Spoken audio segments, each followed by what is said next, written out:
Hello guys, welcome back to my channel. तो आज के हम वीडियो में डिस्कस करेंगे हमारा स्टोमल थेरेपी के बारे में। ये हमारी एग्ज़ाम पॉइंट ऑफ व्यू से इम्पोर्टेंट है, सो हम इसको स्टार्ट करते हैं। फर्स्ट है जो हमारा स्टोमा है वो ग्रीक वर्ड से मिलकर बना हुआ होता है, जिसका मतलब होता है हमारा माउथ या फिर ओपनिंग हम बोल सकते हैं। जो हमारा स्टोमा है उसके अंदर हम क्या करते हैं, हमारा ये सर्जिकल ओपनिंग है क्रिएट की जाती है हमारी एब्डोमिनल वॉल के अंदर, जिससे क्या होता है हमारा जितना भी वेस्ट है वो बॉडी से हमारा बाहर आ जाता है। A stoma is a surgically created opening on the abdominal wall that allows waste to leave the body। Waste में क्या क्या जाता है, हमारा फीकल मैटर और हमारा urine. A stoma may be created after bowel surgery. जो हमारा स्टोमा है वो क्रिएट किया जा सकता है हमारा आफ्टर हमारे बाउल की सर्जरी के बाद, लाइक हमारा कोलोस्टोमी हो गया और हमारा इलेस्टोमी हो गया। इंडिकेशंस ऑफ ऑस्टियोमेसिस, इंडिकेशन कौन कौन से हैं हमारे। ऑस्टियोमेसिस होता क्या है हमारा, ये हमारा सर्जरी है जो कि क्रिएट की जाती है, जिसे हम स्टोमा भी बोलते हैं। हमारा जो बॉडी का इनर साइड है उससे बाहर की साइड यानी हमारे आउटसाइड। सो उसके इंडिकेशंस कौन कौन से हमारे। फर्स्ट हमारा large bowel obstruction. Large bowel obstruction की वजह से जिसके अंदर क्या हो जाता है हमारा ट्यूमर अकर हो सकते हैं या फिर जो टिश्यू है वो हमारे स्कार हो सकते हैं, जिससे क्या हो जाता है हमारा जो हमारी लार्ज इंटेस्टाइन है उसके अंदर ब्लॉकेज हो जाती है काफ़ी टाइम। सो उस समय सेकंड है हमारा रेक्टोवेजिनल फिस्टुला। रेक्टोवेजिनल फिस्टुला का मतलब क्या हमारा, ये हमारा कनेक्शन होता है जो एग्जिस्ट नहीं करता हमारा जो लोअर पार्ट है स्मॉल लार्ज इंटेस्टाइन का, जिसे हम रेक्टम भी बोलते हैं, और एनस या फिर वेजाइना के अंदर। उसके बाद थर्ड है हमारा फिकल इनकॉन्टिनेंस। फिकल इनकॉन्टिनेंस का मतलब क्या है, ये हमारा एक्सीडेंटल पासिंग होती है हमारा सॉलिड और लिक्विड स्टूल के हमारे एनस से। फोर्थ है इसके अंदर हमारा कोलोनिक स्टिंचर। कोलोनिक स्टिंचर की वजह से भी, जैसे ये क्या हमारा रेयर कंडीशन है बट इसमें क्या हो सकता है हमारा इम्पोर्टेंट केस है, हमारा इम्पोर्टेंट कोज है हमारा किसका, हमारा लार्ज बाउल ऑब्स्ट्रक्शन का। उसके बाद फिफ्थ है हमारा पेनिट्रेटिंग कोलोनिक इंजरी की वजह से भी। उसके बाद रहते हैं फ्रेंड्स हमारे टाइप्स ऑफ स्टोमा। स्टोमा के हमारे टाइप्स कौन कौन से हैं। सो इसके अंदर फर्स्ट हमारा कोलोस्टोमी, सेकंड हमारा इलेस्टोमी एंड सी है हमारा यूरोस्टोमी। सो हम वन बाय वन करके इसको हम डिस्कस करेंगे। सो फर्स्ट हमारा कोलोस्टोमी, ये हमारा स्टोमा है जो कि क्रिएट किया जाता है हमारा with part of your colon. हमारा जो कोलन है उसके पार्ट में से क्रिएट किया जाता है, also known as your large, जिसे हम हमारा लार्ज इंटेस्टाइन भी बोल सकते हैं, बाय पास योर रेक्टम। इन सब cases you might have the lower part of your colon. कुछ केसेस में जो लोअर पार्ट है हमारा कोलन का वो रिमूव भी कर दिया जाता है, leading to permanent stoma. Permanent stoma अगर वहाँ पे कंप्लीट होगा, सॉरी वहाँ पे अगर टेम्परेरी होगा तो वहाँ पे हम उसको स्टोमा को ज़्यादा टाइम नहीं होगा, वो वहाँ से रिमूव हो जाएगा। बट अगर परमानेंट स्टोमा है तो उन केसेस में हमारा जो लोअर पार्ट है हमारा कोलन का वो वहाँ से रिमूव किया जाता है। Colostomy can also be temporary. Colostomy क्या हमारी टेम्परेरी भी और परमानेंट भी है। उसके बाद आता है हमारा इलेस्टोमी। इलेस्टोमी क्या है, ये हमारा स्टोमा जो कि क्रिएट किया जाता है हमारा स्मॉल इंटेस्टाइन के अंदर, so that waste can bypass your colon and rectum. जिससे क्या हो जाएगा, जो हमारा वेस्ट है वो पास नहीं होगा, वो डायरेक्ट बाहर आ जाएगा। This is most type of temporary stoma. ये हमारा काफ़ी टाइप मतलब मोस्टली हमारा टेम्परेरी होता है, बट इन सम केसेस वो परमानेंट भी हो सकता है। उसके बाद हमारा urostomy. Urostomy is a surgical procedure that create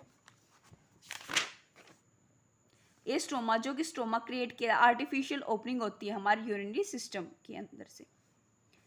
services provided by a nurse on stoma therapy. जो सर्विसेज है वो प्रोवाइड कौन कौन सी की जाती है हमारी नर्स के थ्रू स्टोमा थेरेपी के अंदर।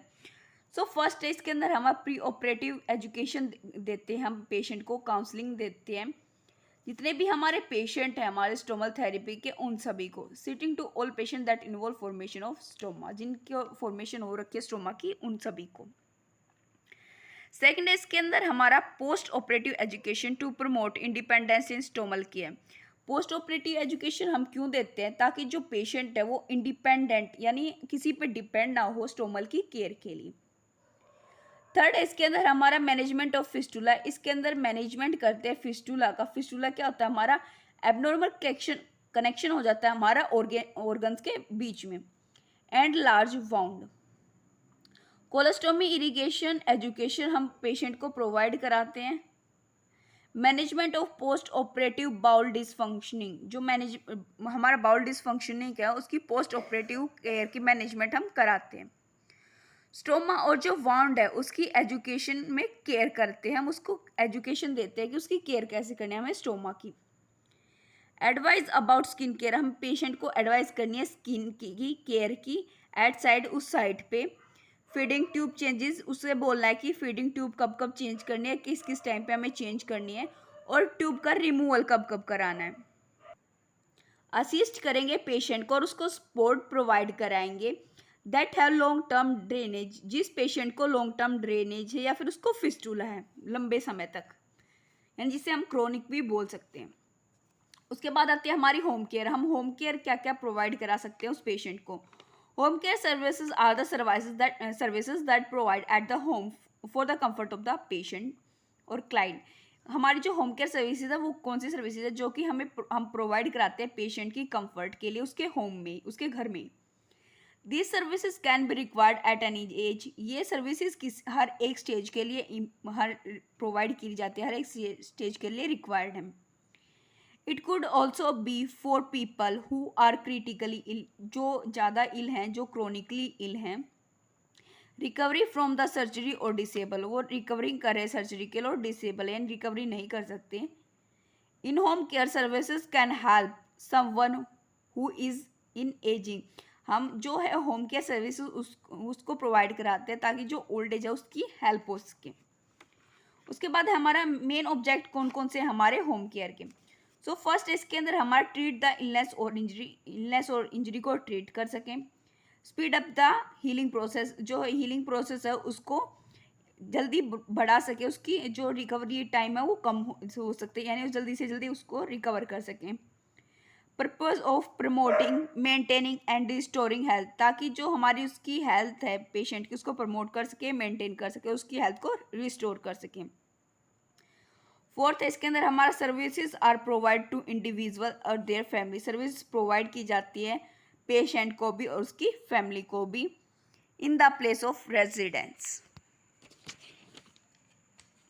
उसके बाद आ जाता है फ्रेंड्स हमारा role of nurse in home care, जो होम हेल्थ, जो रोल है नर्स के वो होम हेल्थ में कौन कौन से। एडवोकेटर, ऐसे एडवोकेट वो उसके जितने भी जो राइट्स हैं पेशेंट के होम केयर के अंदर वो उस पर ध्यान रखेगी, कोऑर्डिनेट करेगी, जो उसकी फैमिली है और जो उसके टीम मेंबर्स हैं उनके साथ वो कोऑर्डिनेट करेगी, बॉन्ड बना के रखेगी।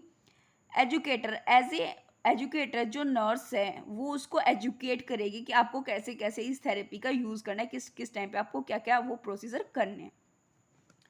उसके बाद आ जाता है हमारा सर्विसेज कंपोनेंट्स। फर्स्ट, इसके अंदर हमारा स्किल नर्सिंग केयर हम प्रोवाइड कराते हैं, वो सर्विसेज होती हैं हमारी कंपोनेंट्स के। स्किल नर्सिंग केयर, वहाँ पे जो नर्स है वो स्किल्ड होंगी। फिजिकल थेरेपी इसके अंदर हम देते हैं, स्पीच लैंग्वेज भी। ऑक्यूपेशनल थेरेपी हम इसके अंदर दे सकते हैं, मेडिकल सोशल सर्विसेज भी, और होम हेल्थ एड भी। उसके बाद आते हैं फ्रेंड्स हमारा बेनिफिट्स ऑफ होम केयर, जो बेनिफिट्स है होम केयर के वो कौन कौन से हैं। Home care support activities of daily living, जो होम केयर है वो सपोर्ट करते हैं हमारे डेली लिविंग एक्टिविटीज़ को, ताकि जो पेशेंट है वो अपनी डे टू डे लाइफ में जो भी एक्टिविटीज़ है वो इजीली कंफर्ट होकर कर सके।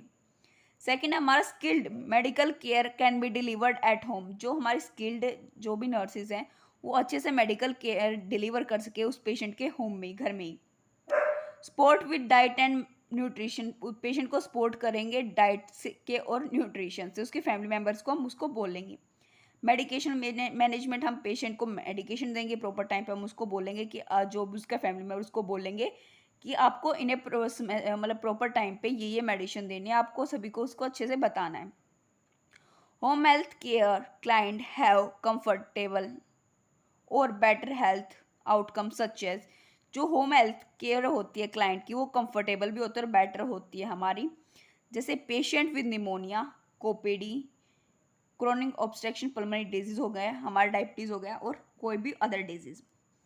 एंड लास्ट इसके अंदर हमारा फोकस एंड सपोर्ट, हम उसको उसके ऊपर जो होम में अगर केयर है, एक पेशेंट अगर हिला तो उसके ऊपर प्रॉपर फोकस रहेगा। अगर हॉस्पिटल में काफ़ी सारे पेशेंट होते हैं तो सबको इक्वली टाइम देना होता है, बट जो होम है वहाँ पे एक ही पेशेंट है तो उस पर ही ज़्यादा फोकस रहेगा और उसको सपोर्ट भी मिलेगा।